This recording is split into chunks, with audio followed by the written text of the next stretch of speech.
Hello viewers. তো আজকে একটা কেস দেখাবো পলিপের। পেশেন্টের লোয়ার লিপে পলিপ হয়েছে, মানে নিচের ঠোঁটে পলিপ হয়েছে। তো এগুলো সাধারণত বেনাইন টাইপেরই হয়, মানে হচ্ছে কোনো ক্ষতিকর সেরকম প্রপার্টিস থাকে না, নন ক্যান্সারাসই হয়। আর এগুলো সাধারণত মিউকোসাল টিস্যু থেকে তৈরি হয়, তো খুবই সাধারণ একটা হয়। পেশেন্টরা অ্যালোপ্যাথি ডক্টরকে দেখান এবং তারা এই ছোট্ট বিষয়টাকেই তারা পেশেন্টকে ভয় দেখিয়ে দেয় যে অপারেশন করতে হবে, অপারেশন করার প্রয়োজন আছে। তো পেশেন্ট রীতিমতো ভয় পেয়ে যায়, ভয় পেয়ে গিয়ে আমার কাছে আসে যে হোমিওপ্যাথি ওষুধ খাওয়াবো। এবং আমি তাদেরকে আশ্বাস দিই যে এগুলো হোমিওপ্যাথি ওষুধে খুব সহজেই সেরে যায়, কোনো সার্জারির দরকার পড়ে না।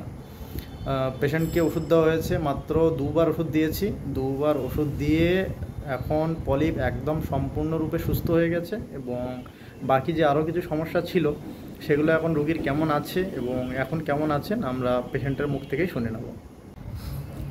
তো এই তো এটা হচ্ছে তানিশা জাফরিন, 8 বছর বয়স।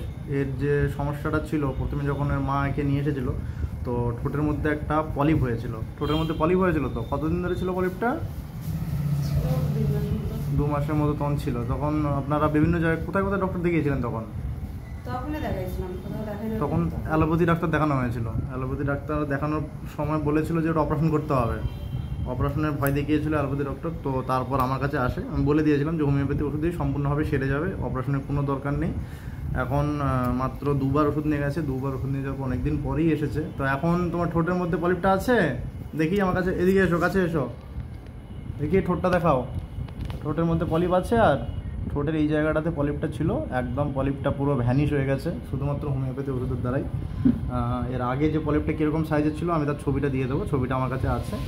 তাছাড়াও ওর পেরি অ্যাম্বিলিক্যাল রিজিয়নে লিম্ফ নোডগুলো সোয়েলিং হয়েছিল। আগে অসহ্য পেট ব্যথা ছিল, তা পেট ব্যথার জন্য একবার ওকে হসপিটালেও ভর্তি করা হয়েছিল। তারপর আমার এখান থেকে ওষুধ নিয়ে যাওয়ার পর তারপর এতদিন কেমন ছিল? ভালোই ছিল। এতদিন পেটের ব্যথার একবার সমস্যা কিছু বলেছিল না? বলেনি, 3-4 দিন থেকে বলছে। এই শেষ 3-4 দিন থেকে ব্যথাটা একটু একটু করে হচ্ছে বলছে। ঠিক আছে, তো ওটা আরেকবার ওষুধ দিতে হবে, দেওয়ার পর একবার ছবি করে দেখে নিতে হবে কতটা আছে না আছে, না কী সমস্যা হচ্ছে, তারপর সেই হিসেবে ট্রিটমেন্ট হবে।